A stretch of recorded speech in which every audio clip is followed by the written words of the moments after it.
Hello and a very warm welcome to Pathashala Bulletin. I am Anil Kumar and in this podcast we are going to see some important current affairs of the day. Prime Minister rejects cabinet panels. After a large-scale rearrangement of his Council of Ministers, Prime Minister Narendra Modi effected some changes in cabinet committees.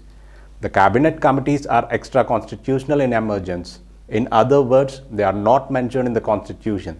However, the rules of business provide for their establishment. The executive in India works under the Government of India Transaction of Business Rules 1961. These rules emerge out of Article 77, Clause 3 of the Constitution, which states, "The President shall make rules for the more convenient transaction of businesses of the Government of India and for the allocation among ministers of the said businesses." The Prime Minister constitutes standing committees of the Cabinet and sets out the specific functions assigned to them. He can add or reduce the number of committees. Aadhaar uncertainty for 27 lakh in Assam as NRC in limbo. The Aadhaar enrollment of more than 27 lakh people in Assam has been shrouded in uncertainty because of the delay in completing the process of National Registry of Citizens (NRC). National Registry of Citizens 1951 is a register prepared after the conduct of the census of 1951 in respect of each village, showing the houses or holdings in a serial order and indicating against each house or holding the number and names of persons staying therein. The NRC was published only once in 1951. Supreme Court declines to revoke bail for 12 in gold smuggling case.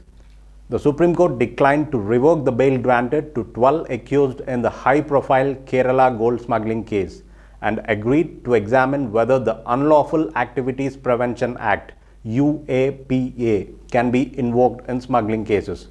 The question is whether the offence of gold smuggling is covered entirely under the Customs Act or it will fall within the definition of Terrorist Act under Section 15(1)(a) of UAPA. The Kerala High Court has maintained that the UAPA cannot be invoked in smuggling cases unless the crime was done with the intent to threaten the economic security of the country. NTPC to set up India's single largest solar park at Rann of Kutch. NTPC Renewable Energy Limited, a 100% subsidiary of NTPC, has received the go-ahead from the Ministry of New and Renewable Energy to set up a 4,750 megawatt renewable energy park at Rann of Kutch in Gujarat. This will be the India's largest solar park to be built by the largest power producer in the country. A 100 megawatt floating solar project on the reservoir of Ramagundam Thermal Power Plant, Telangana, is in the advanced stage of implementation. Crackdown on GST evaders continue. The Finance Ministry said the centre continues to tighten the noose around GST evaders.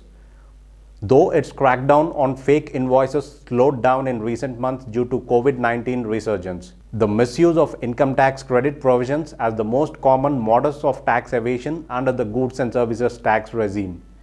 About 8,000 cases involving fake income tax credit of over 35,000 crore were detected during 2020 and 21. The enforcement drive against the fake invoice fraudsters and other GST evaders is likely to intensify with an objective to catch and book unscrupulous elements engaged in illegal activities to defraud the government exchequer. S&P affirms India rating at lowest investment grade. S&P Global Ratings kept India's sovereign rating unchanged at the lowest investment grade of BBB- for the 14th year in a row. The government's ability to execute additional economic reforms that spur investment and create jobs will be crucial for recovery from the current economic slowdown. S&P projected a 9.5% GDP growth in the current fiscal year that began in April and a 7.8% expansion in the following year. And with this, it's a wrap of the podcast for the day. Bye for now.